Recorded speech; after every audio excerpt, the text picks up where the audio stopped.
Okay, thank you, and thank you for the opportunity. As you know, if you've been looking at ethics issues, it's very easy for people in any walk of life, whether it's teaching or business or whatever, to just go day by day and do what they think is the right thing to do without ever stepping back and thinking, are there some ethical issues here that I should be thinking about? And it's true for all of us, and I think it's good for me to have this opportunity to sort of make that kind of step back. This isn't a talk I've given before anywhere. I've given talks, you'll see part of it I've given, but not the rest. And I would like it to be interactive, to help get your involvement, your thinking, and sort of what we should be thinking about. So I'm going to do the talk in two sort of parts. The first is more or less the standard introduction to what it is we're doing and why and how. And then I want to sort of step back, turn off the slides, and see what ethical issues you see, sort of interactively work out what are the issues that are raised by this kind of work that we should be dealing with, and how can we deal with them in this context. Okay, so that's my basic plan. As Eric said, we have a course. We've now taught it for 2 years. This is the poster from last year's course. We're putting one together for. Does that help at all? I know not to put up slides with lots of small print, so this happens to be just a copy of the original brochure. Most of my slides don't have small print. You don't have so don't worry about that tailored, so I about just your don't eyes. wanna. That's good. And I want to talk about this course. It's a graduate level course, as you said, at the D.school, which I'll explain a little bit, and how we got into it and what we're doing. So, where did I stick my clicker?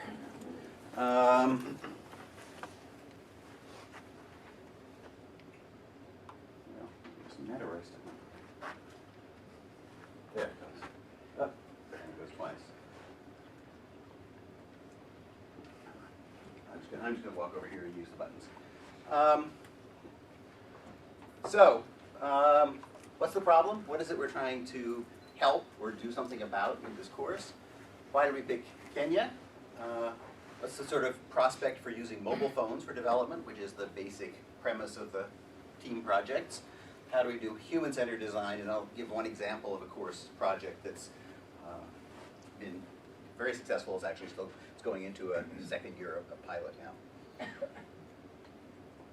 Okay, so the sort of underlying question, why would you want to do this? Can projects involving deliberate applications of information and communication technology. So I'm from computer science. I teach this jointly with Josh Cohen, who's from political science, philosophy, and law. He's interdisciplinary all by himself. And question from his point of view, of course, is you make a significant improvement in human well-being, even in poor and poorly governed countries, right? So one of the big issues, as some of you probably know, in doing development, is that the government of the country in which you're doing it makes a huge difference to what works and what doesn't work and what actually is effective. So, you do it in Kenya. It's that's actually a pretty good country from that point of view. Different from doing it in Uganda. It's different from doing it in France, right? Whatever it is. So Kenya is in Africa, as you know. It's on the east coast. It's the sort of main country in East Africa. Nairobi is inland quite a ways from the coast. It's actually very nice. One of the wonderful things for me about this project is I've gotten to visit there several times. It's up on a plateau about 5,000 feet, so even though it's near the equator, it's actually very nice weather. And doesn't have all the tropical jungle diseases to worry about. So, Kenya is fairly poor. If you look at the development index, it's down here. It's not as bad as the average for sub-Saharan Africa, which it's sort of one of the better countries of, but it's certainly not prosperous. So why do we think mobile phones are a good thing at all? Notice that one of the failures, and this has an ethical side to it, of many, many development projects is to say, we know the answer is internet. Now what's your question? Right? That is to take a technology which has been very useful and well developed in other contexts, and simply go in with the assumption that if you can use this technology, it's going to be great for you. All right, so why mobile? Why do we want to start off with some of those? Well, the obvious point is it's there.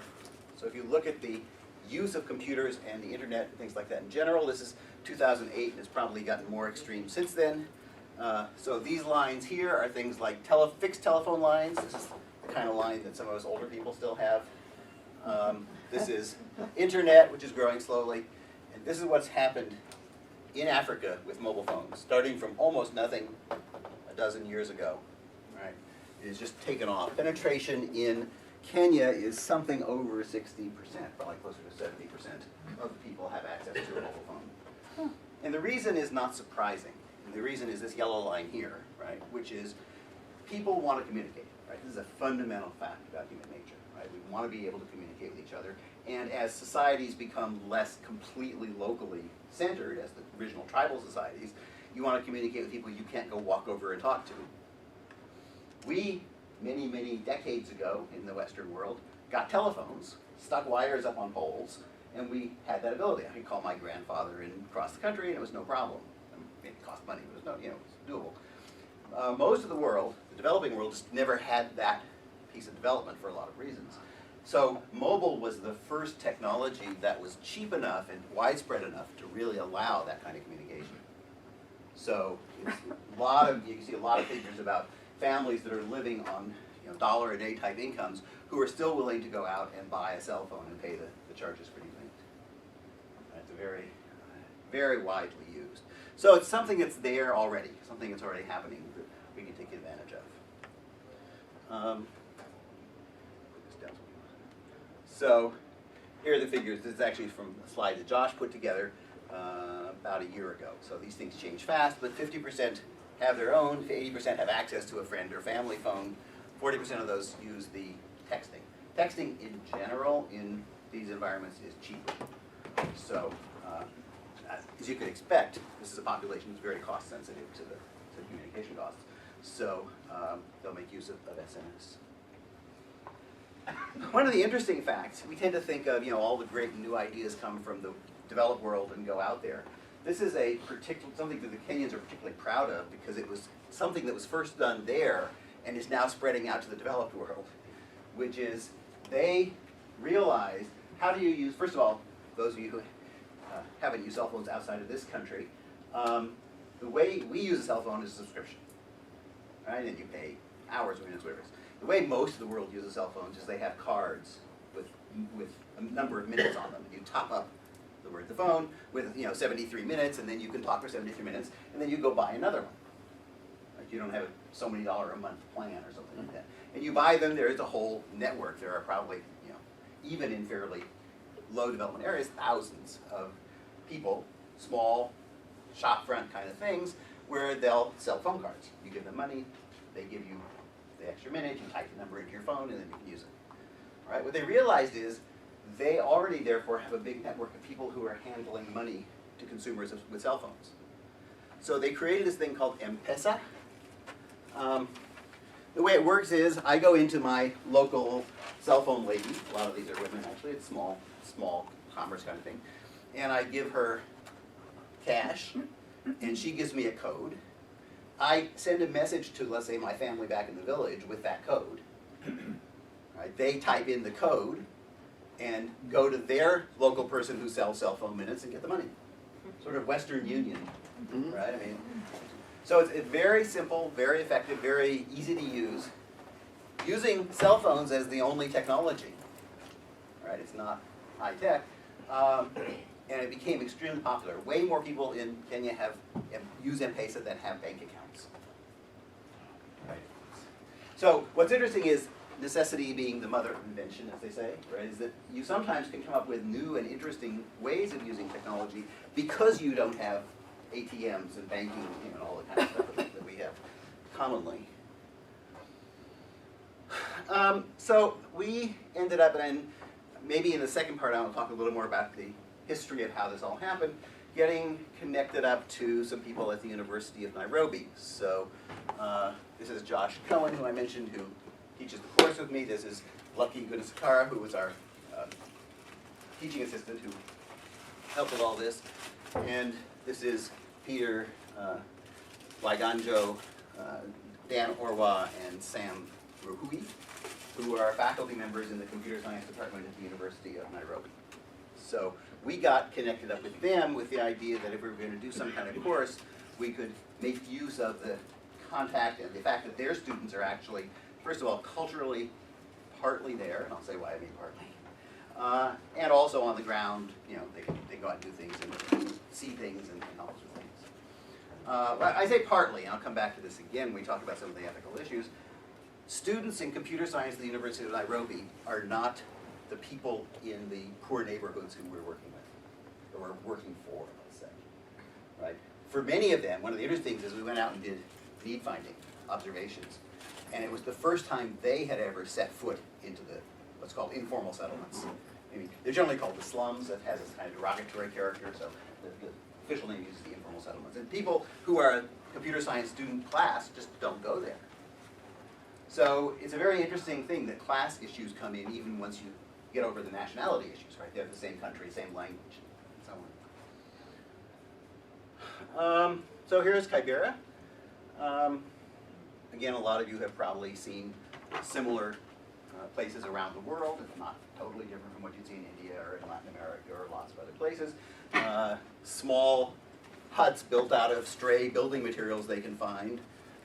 Many people living in a small room, no roads. This is a road, right, which is a few feet wide and dirt and so on. So the physical conditions, these are, does I have a slide on?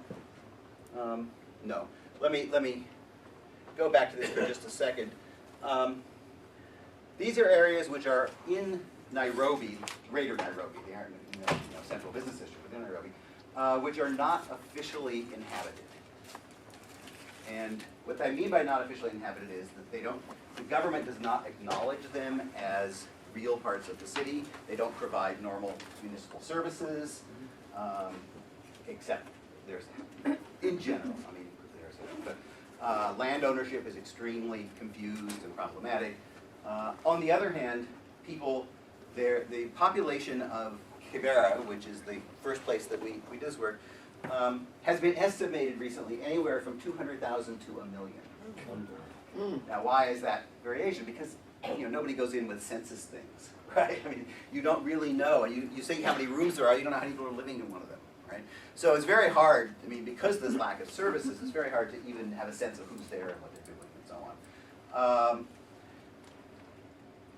It's where people come from, as again, urbanization in all the world, developing world. People come from the countryside, move in here, and then they get jobs, try to get jobs in the city. A lot of people in Kibera commute, right? They take buses or whatever to get to the main part of the city or the factory or wherever it is they work. A lot of them do typical small, you'll see, the typical vegetable stall, you'll see in any place where if the woman goes in the morning to the market, buys a few baskets full of produce, brings it back, and then sells it to neighbors during the day and makes a few shillings. Shilling is their currency.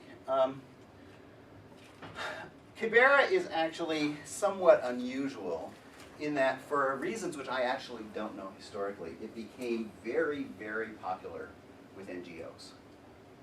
So one quote that we got from somebody we're working with is, Kibera has more NGOs than toilets. Right. I mean, so it's a funny situation, and again, we'll get back to this when we get to the ethics of development and so on, about what role those NGOs play, what their agendas are, and so on. The other place where we've been working is another settlement called Matare, similar size, a bit smaller, and that hasn't become overrun. They only have a very handful of NGOs there. So it's just interesting to see you get, even within one city, these sort of local differences between things. So what are we doing? Well, as Eric mentioned, I'm part of what's called the D.school.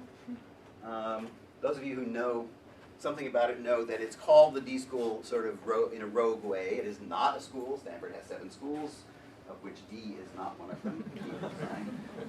When we went to Hennessy, and David Kelly, who's the guy who sort of organized it, said, we're calling it a D.school. Hennessy said, no, somebody who wants to endow a school has to give at least 10 times more money. It is an interdisciplinary program. It's officially called the Hasso Plattner Institute for Design. Hasso Plattner is the person who did give the money. He was a founder of SAP Software. and was interested in how design can be used in improving technology of all sorts, and software in particular. What it has, and I like to say, D.school as a school has no students, no faculty, and no courses, but it's all about teaching. What do I mean? It's interdisciplinary to the core. Every faculty member, like me, has been hired by some department. I'm in computer science. Josh is in political science. Not hired by the D.school. Every student who takes one of our courses is in a degree program. They're in the law school, the business school, the engineering school, political science, whatever it is. They aren't students who were admitted to do this. So we have a very strong view that you don't want to say, let's have a department of interdisciplinary. Right?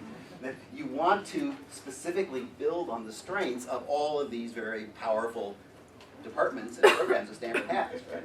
We're in a huge embarrassment of riches here about that kind of thing. And provide a kind of integration. And this is a diagram we use for talking about that. That is, what every department here does is give you great depth. You learn how to really think about computers or about law or about whatever it is. That's sort of graduate education. What those departments don't do on a regular basis, and there are exceptions, this has influenced a lot of people, and there are people who say, oh yeah, they were already doing the kind of thing we're doing, but is to see how that fits together with other disciplines to make something actually happen in the world. You can't make something happen by just doing great computer science. You have to understand the business, you have to understand the social embedding, you have to understand all those things. So we think of that, what we're doing is adding the crossbar to make students well-rounded, right? One way David talks about it is a different kind of muscle, right? Which is more important, your leg muscles or your arm muscles? Well, you want both, right?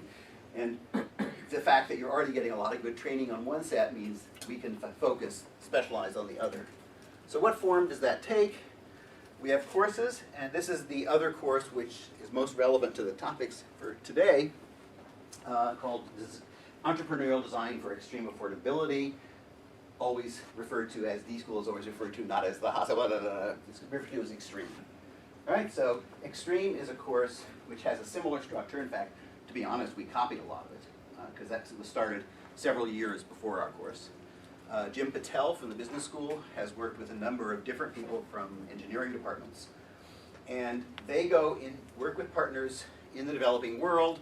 They have multiple countries. They're in Myanmar, India, Nigeria, probably by now half a dozen others, I don't know. But, and they go to, and they work with partners, in particular Myanmar, they're working with something called IDE, the Institute for Development Economics, I've forgotten exactly what the acronym stands for, which had been there previously for decades doing work with farmers on things like irrigation.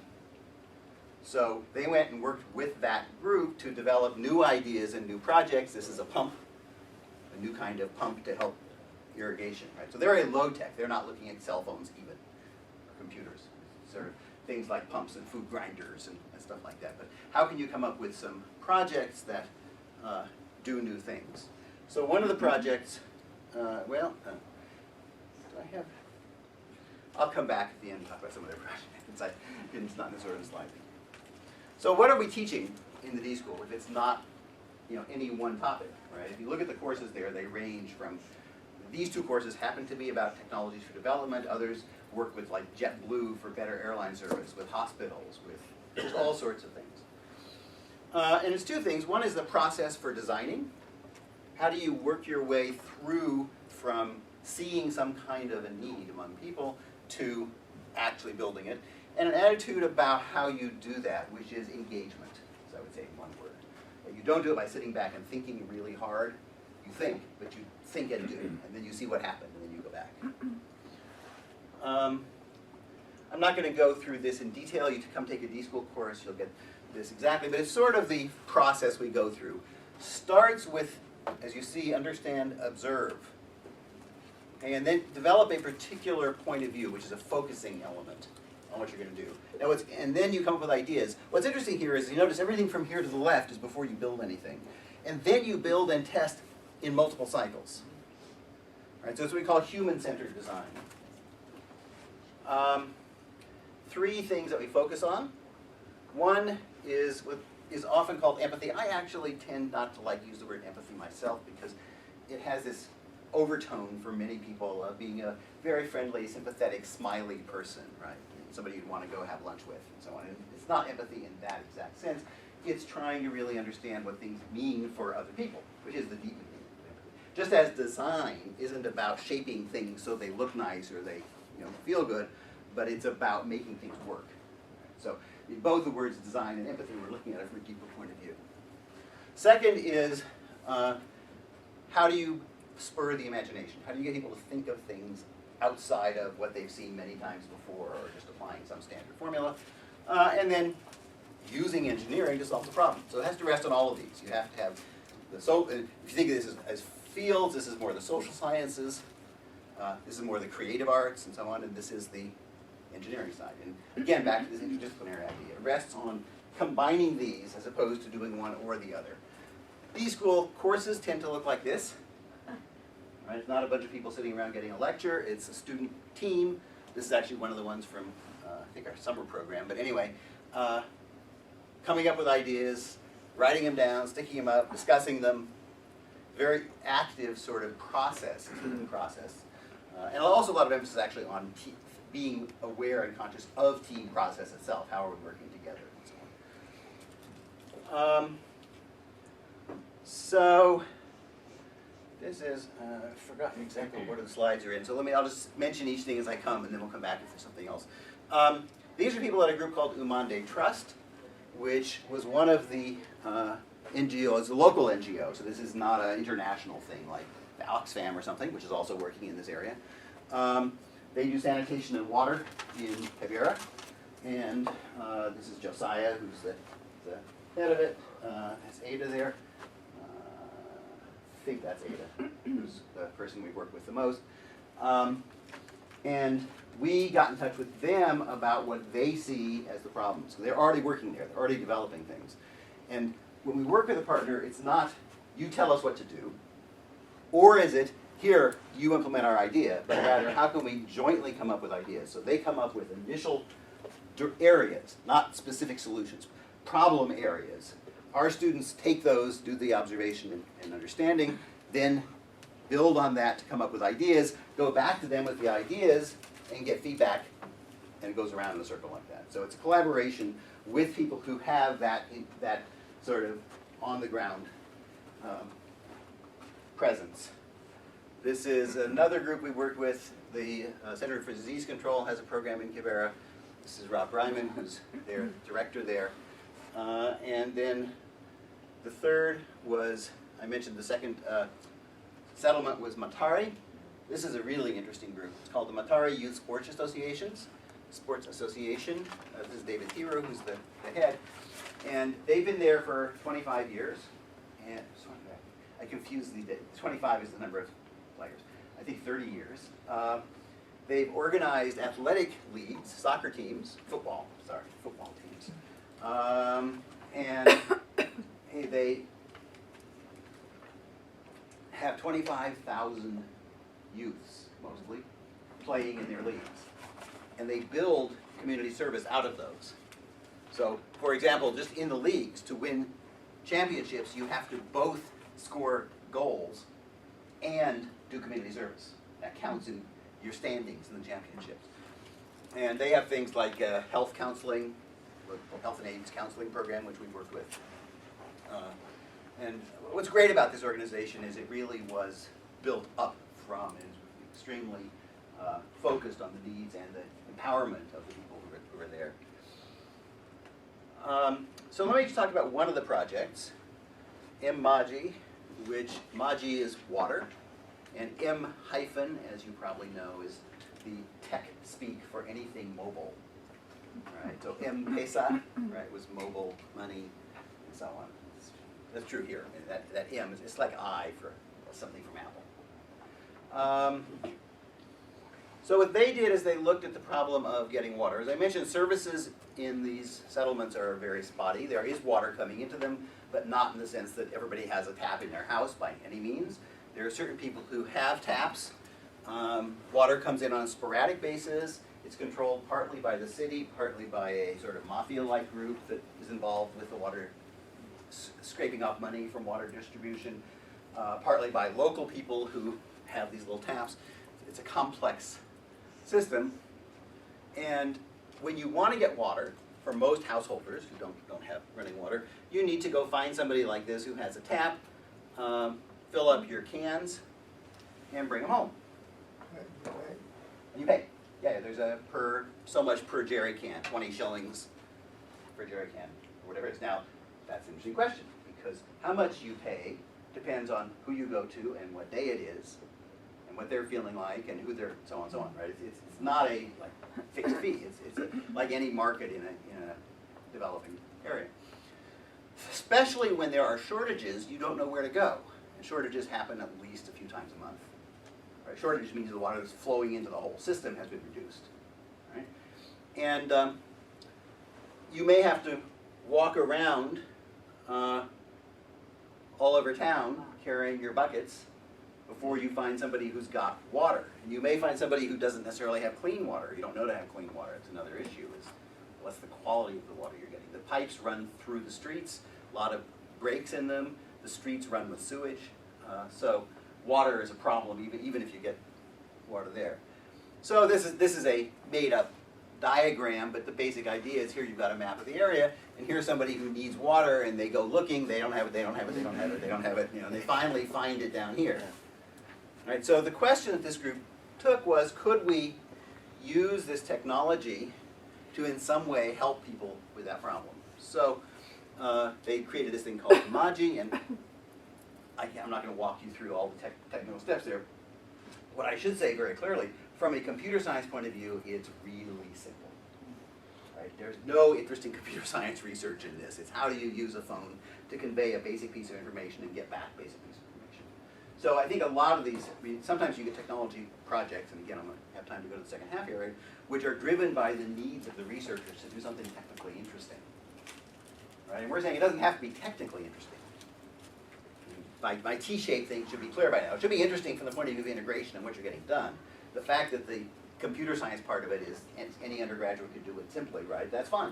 Matter of fact, that's good, because then we don't have to waste a lot of energy. So the basic idea here is the people who have water for sale send in information about the water they have. The people who want water can use texting, which again is cheap relatively. You can add a shilling or two to the cost of a can of water to use the system, but the price variations are more than a shilling or two. So therefore, if you get one that's cheaper or even closer, and you don't have to walk all day, it's worth a small amount. So we don't try to make it free. This is the whole debate in doing development things. But it's such a simple system that it's naturally cheap.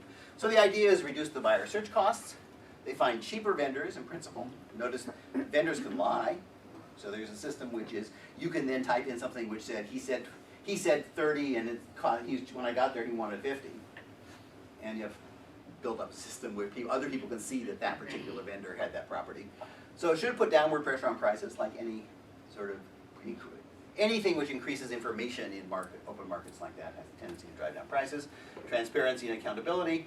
This water quality is an interesting one, because they went to, this was all done with Umande Trust, the first organization I mentioned, which is a non-governmental local organization.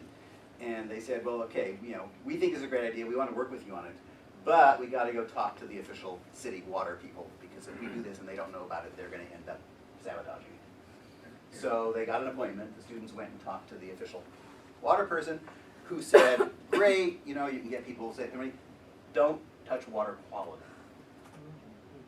Now, why is that? That's because they're on the hook for the quality of the water coming into the lines. And they're worried that if people are reporting bad water quality, they are then on the hook for having delivered bad water quality, which they don't want to be.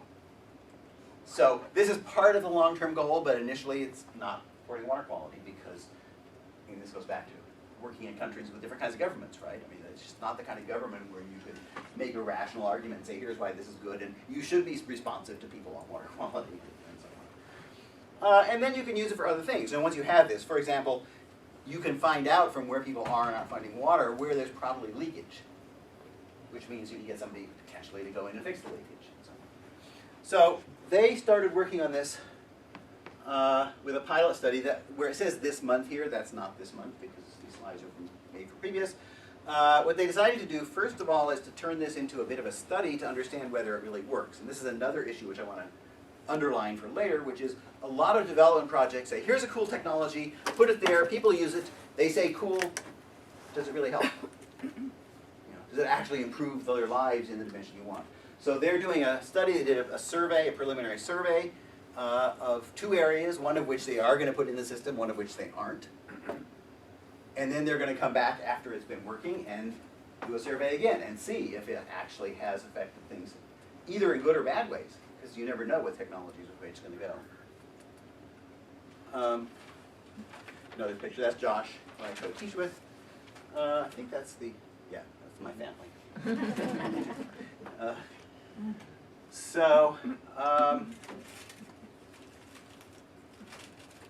That's the project. Let me just mention that project was actually done in class 2 years ago, and they've been working and developing it. Sonny's been back to Africa, to Kenya, for several months in the interim, and they've got this all set up and they're working on it.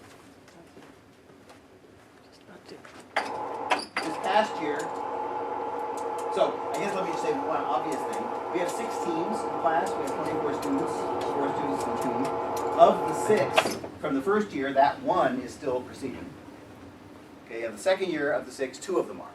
So it's not at all obvious that if you give students a project and say, come up with a good idea, that it's really going to work. Right? So clearly, we feel that's a pretty good hit rate.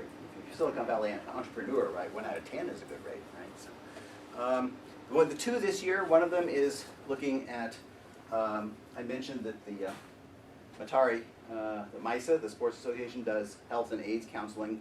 They've been doing it in person. They have counselors who come in and visit them. And this project of the students is to extend that to using text messaging on phones. And surprisingly, they've done a pilot. They ran a pilot for several months. They are now actually, right now, in the process of going back and setting it up on a larger scale. The question was, would people want to use it? Are they ready to type a sensitive question into a phone and wait for somebody to answer it? So far, the indications are they're actually more willing to do that than to go sit and face somebody. Right? This is the kind of question you can't answer in the abstract because you don't know, first of all, the population and their attitudes towards these things and the way they treat counseling and the way they treat messages. Just obvious, simple things like I type a message into my phone. Well, for many people, that's not my phone. It's my family's phone. So later, mom gets my answer. Right? That's going to be a problem. So again, the philosophy of the process is come up with something which you can actually get out there that's worth trying. You got to get to that first level, and then be very open to seeing what works and what doesn't work, and evolve from there. So that's one, is the health counseling.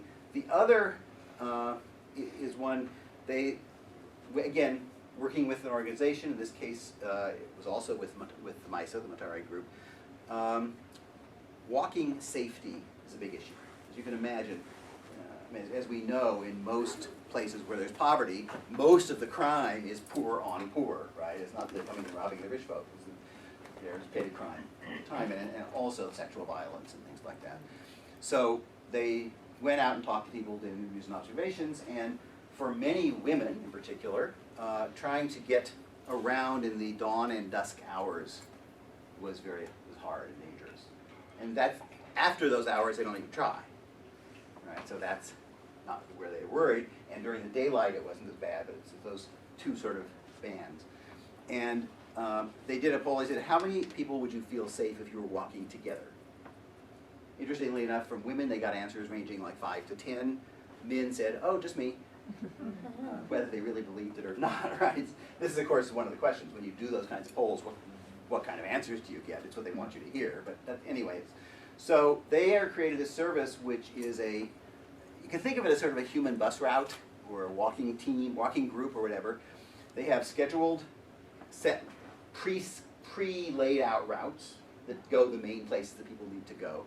They have leaders, what they're calling, not mentors, they have another name, I've forgotten. They have a name for the group leaders, who are hired by the local community police and trained minorly. I mean, this is not a high training thing. At least 2 of them, and these are male, right, will go out along the route. They have a cell phone. They have a high-class cell phone, which is provided by the project, which can report their location. It's got GPS. So anybody can send in a text message, again, to find out where and when is the nearest group coming by where I am. And then join the group, walk with the group. I mean, literally what's sitting in my mailbox at the moment is a whole bunch of stuff about how to sign the contracts with the local police group there so that we can pay for these guides in the pilot program. Right? So it's just about to get started. Maybe another month or 2 till the lawyers are all happy. But because this, well, the story about this one is then they went to MISA, the group that we work with, who said, this is a great idea. We don't want to be involved. Too dangerous. Right? We put ourselves as a group as a target for the people you're trying to prevent from crime. Right? And they made the connection to the community police group, who said, sure, that's what we're here for. That's what we'll do. Again, we always have a question of, what are their real agendas behind it and so on. But at this point, I think we have a good understanding.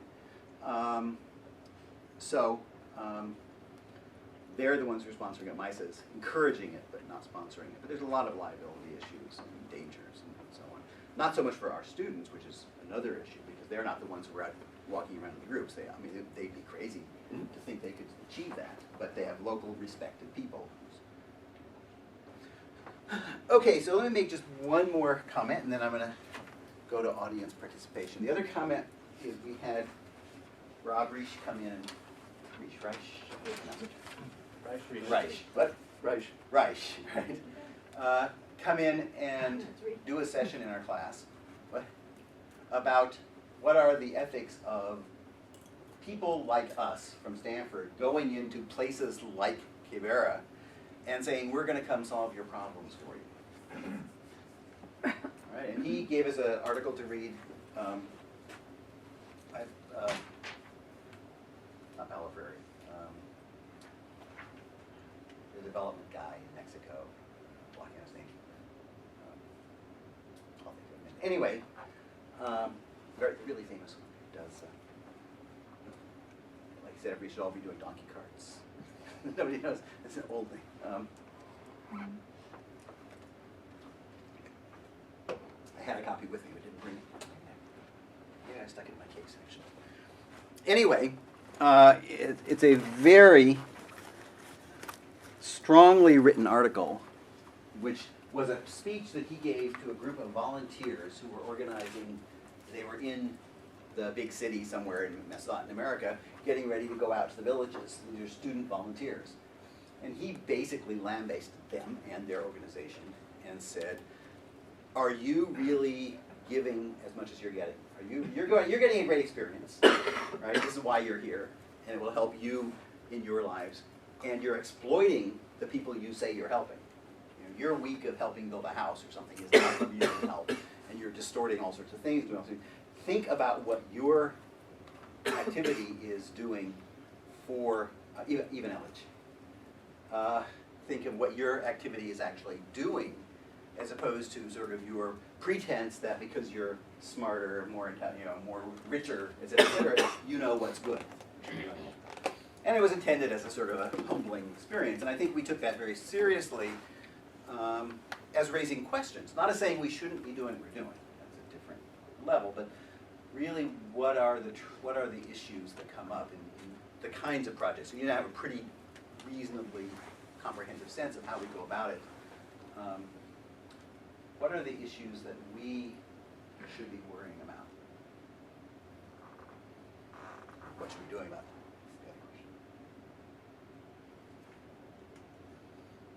Must be some people who have worked in development, ethics of development. Yeah. Well, I think essentially we should be worried about what the local people are worried about, not so much what we feel that should be worried about. Okay, so I think number one is, like whose concerns? And as I said, there's 2 levels of this, right? One is, honestly, our concern is students getting a good education.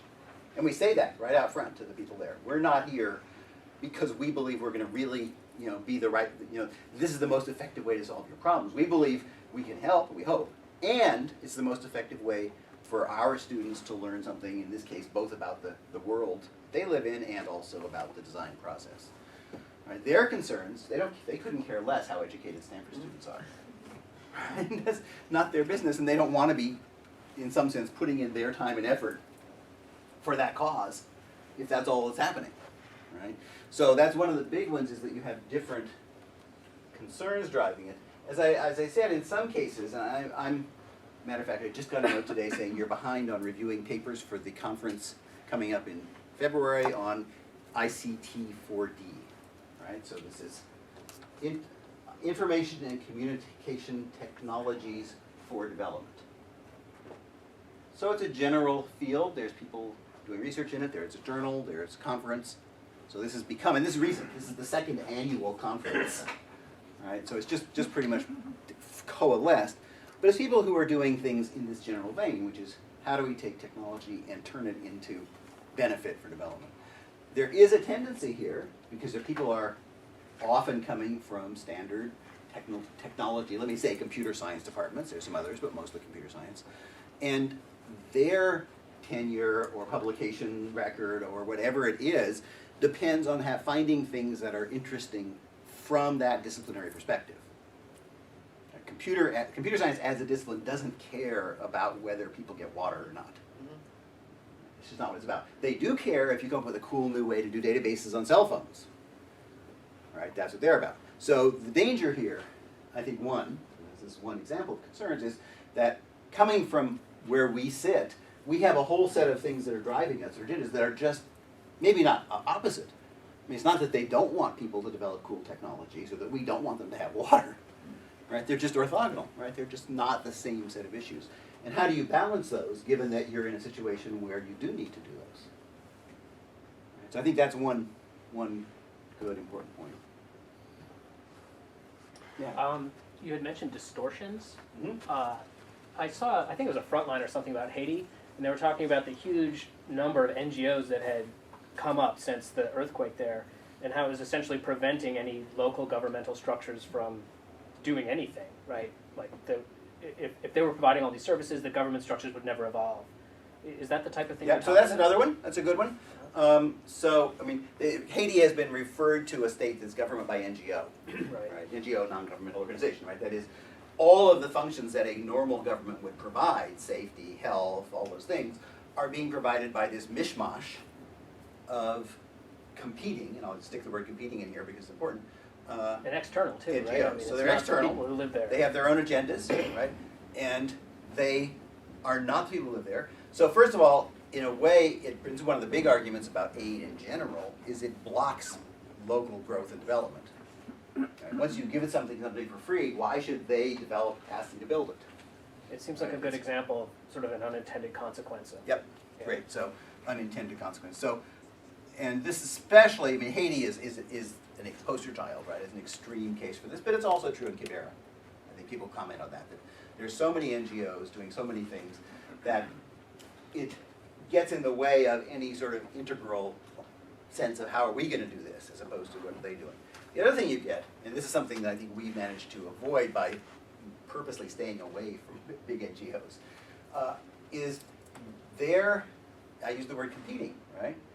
They have people who give them money, and they give them money because they think they're the best group to give money to because they'll do the most good. And if you give the money to Oxfam, you aren't giving it to the American Friends or whoever it is, right? I mean, it's a competitive situation. So even on the ground, you often find that what they're doing is trying to get an advantage over each other as much as trying to help the people they're trying to help. And not totally, it's like politics, right? What's important in politics? Supposedly the government serves the country's needs, right? But when politics becomes, if it's good for the Democrats, it's bad for us because we're Republicans, or vice versa, you get this distortion. And I think that's a big distortion here, what you get. We had an interesting thing. We went there this summer, the time before last, and gave some presentations at that clinic. I think I pointed to the CDC clinic. And they had a group from MIT that was there the same week. This is in Kibera, where they have groups. This place has groups from universities, day in, day out. It's actually the organization that sort of must seem started. really weird to them. Like, what is their perspective on that? Do you know? Well, so they're a question of who. So there are people who are in the center of that who are profiting in indirect or direct ways from the fact that they host all these people. I'm talking about the locals, though. The locals, I think they're skeptical. I mean, again, don't ask me, that's the problem. I don't really know, but my sense of that is. The group that was work is called Carolina for Kibera. Started by, some of you may have seen, there's a recent book and book tour and speech here and so on by a guy named Rai Barkat, who was an ex-Marine who went to Africa and said, I want to help. He went to the University of North Carolina, I guess he was then studying there, and created this thing called Carolina for Kibera, which is initially was a student-run organization. I don't know its exact structure now, which went in to try to do a variety of social good projects. And they then made the connection to the Center for Disease Control and so on. But it is, and when you go there, so let me tell a couple of other stories here. We had one of the other groups this year ended up looking at the problem of solid waste disposal. So people don't have available toilets. Kibera was famous for being the main home of the flying toilet. You know what a flying toilet is? You take a plastic bag, you use it, and you go like this and out the window. Right? This is not particularly good for the local sanitation environment. Right? But you walk there, and I don't know if you noticed, you probably didn't notice because you weren't sensitized, but you look at those pictures, there's just trails of what looks like brown, muddy plastic bags on the ground. You know, once they hit, they break open and so on. So really, evidently, it's actually improved some in the past year or two, because we heard a lot about it the first time we were there, and they're now saying, oh, it's not quite as bad. But toilets are a big problem. And one answer, which has been developed by a variety of people in a variety of ways, is if you had some kind of the other big problem with toilets is even if you provide public toilets, which there are some, people won't go to them at night. We're back to the safety problem. You can't, especially a woman, can't go out of her house at night to go use a toilet. So there was a project being done by Oxfam to provide bucket toilets, which you would have in your house. You'd use them and then they would get emptied. So one question is, of course, how do you get them emptied? And so one of our teams was working on that question. What would be a infrastructure that would work for getting them, and the idea was to work together with Umande, which has what they call biocenters, which are places where they have waste digesting pits. So you put the matter in and it turns into gas, which they can use for cooking and stuff, and so on.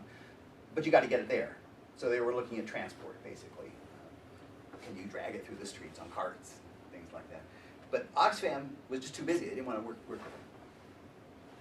And our project didn't have the capacity, we're talking about 4 students, to actually come up with their own bucket system. Crazy. I mean, if they did, it would be a good example of what's happening in Haiti, right? Everybody wants to come up with their own version. On the other hand, Oxfam wasn't interested in collaborating, which, you can understand from their point of view. This is 4 students from, Stanford. I mean, this isn't like something which they have reason to trust will actually develop into something serious. So they get a lot of problems with those kind of distortions. Another kind of distortion which, well, yeah, go ahead. Well, I was thinking that you need to deal with the local people in a spirit of respect, and the last thing you want to do is look paternalistic or condescending. Right. So paternalism is a universal problem of aid, right? And worse and really bad in some cases and less in others. You look around at a lot of the organizations, probably something you're willing to support, you still see a large element of this. We were really lucky on this in one sense, and which is we were going to do the project, we thought about this, and I won't take time to go through all the steps, ended up getting into a conversation with the fellow who's the head of the Africa Research Lab for Nokia. So you can obviously see why we connected with Nokia, because they sell all the cell phones there. They did, I don't know if they still do, but and what they have, which is interesting, is they have a lab in Nairobi, 20 people, all of whom are social scientists. So it's not let's develop phone technologies, it's let's understand how people use phones. what their needs are and what they, now of course, they have a long-term goal of selling more phones, but it's really done as a sort of social science inquiry. You know, they have they write reports like on the youth culture and music, right? Things like that. So we got in touch with him, and he said, you know, I think first of all you should do this project in Nairobi as opposed to other places you might go, which is how we ended up there. We'll be glad to collaborate with you, and I think it's really important that you collaborate seriously with somebody from the university here. Right? That you don't come in and say, okay, we're the Stanford guys, we're going to do it. You find people who you can genuinely partner with, right, on an equal level. It's paternalism, right? We don't go in and say, let us show you how to do it. And we were just fortunate to find a couple of people in the department there who were really open, good to work with, and so on, and bright, you know, very nice. So, How big is the university there?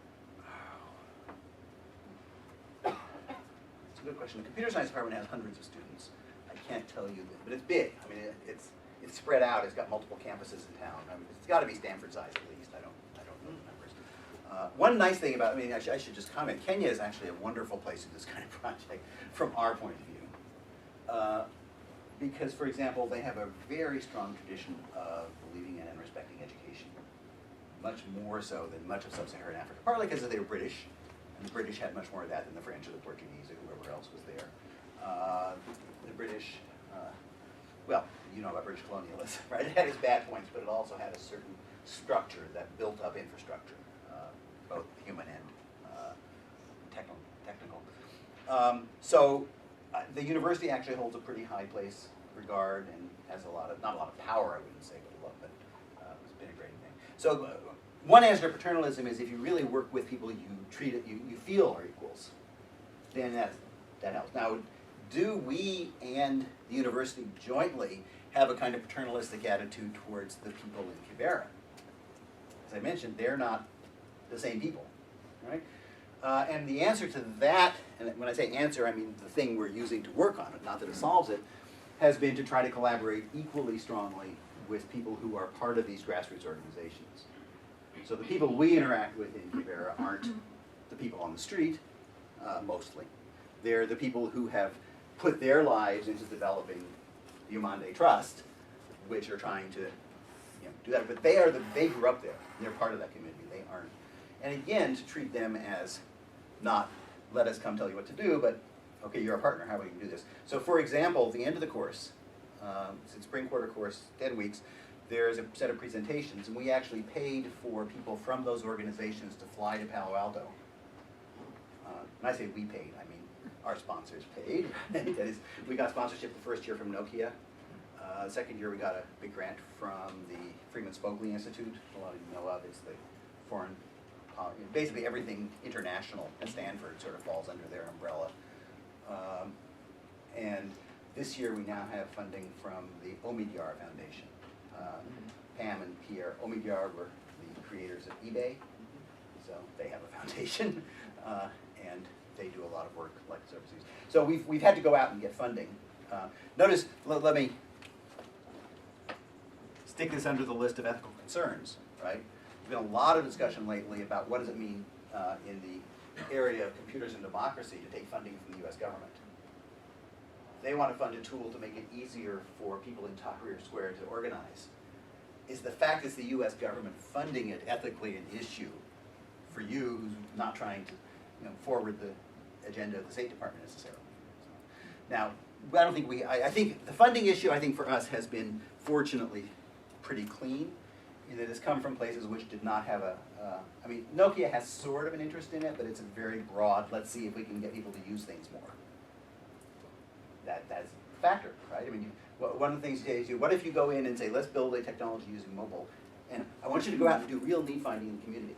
And the students do, and they come back and they say, the answer is no computers, no phones, right? That's not what's going to work. What do? You're funded by Nokia and you're in a class about mobile. Well, the answer is you say, okay, go ahead and work on those carts for pulling buckets of toilets around the village, right? They actually did. That project had no computers, no phones, nothing. It was primitive technology for moving waste around the area, right? So, and I think the sources we've had have been really, in that sense, not pressured. But of course, anytime you do this kind of project, if you have funding, there's a question of, are you, going back to whose concerns?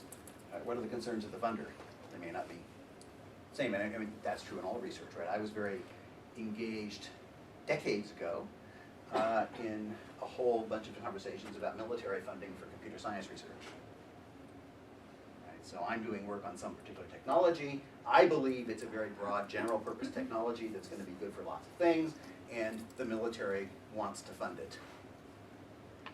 Is that an ethical problem? If I don't, I mean, assuming, of course, my colleague John McCarthy, who some of you may know of, just died recently, was very clear. He said, I believe in the military's goals. I want to help them. That's a perfectly clean ethical position, right? But if I say I disagree with the war in Vietnam, that's the era we're talking about, I disagree with the military's policy about nuclear threats to the Eastern Bloc and so on and so on, but I want to work on this project that is technically interesting, there's a tension set up there. And I think in development it's that way too. I think there's a whole question of what happens when you take funding from State Department or USAID or any of the agencies whose ultimate loyalty is to the foreign policy of the U.S., the current foreign policy of the U.S. Although, of course, many people in those organizations try as hard as they can to follow long-term important things, but the organization is often doesn't. Okay, good. Others? Yeah. Is there a concern also that you're kind of putting Band-Aids on this slum system and sort of almost perpetuating it instead of looking for ways to fundamentally change so people don't live in these horrible conditions to begin with?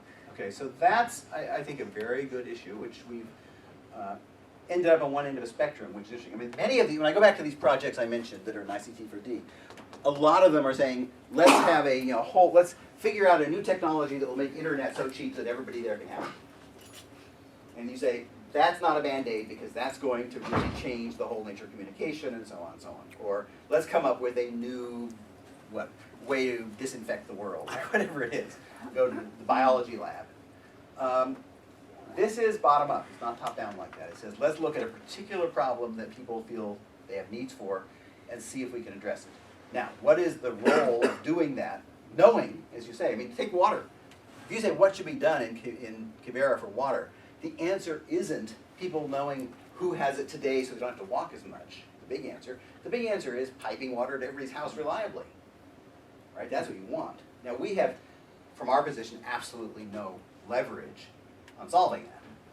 In the U.S., I mean, as you see from the history, neither does the U.S. aid community, neither does, even to some extent, the Kenyan government, although you can argue some of it.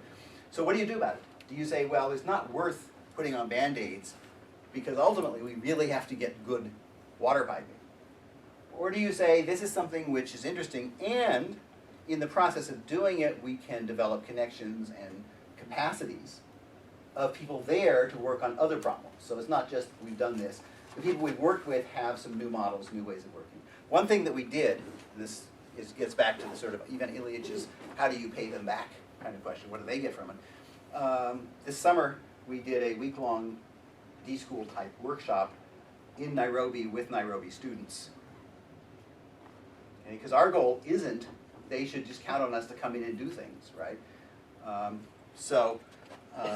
me say capacity development. Right? How can you double where you're doing something which may be in the end a Band-Aid? I think that's the issue. But in the process there's no question for us, that's what we're doing with our students. We're developing their capacity to do this kind of designing, regardless of whether the project itself has, the fact it's an important project in need motivates them a lot, but it doesn't make it, it's not the inherent value proposition. The inherent value proposition is the learning.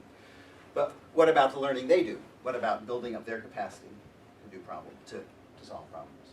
So I wish, deep wishes, that we could actually have student projects that solve the non-Band-Aid problems, right? That got the government to put in real water supply.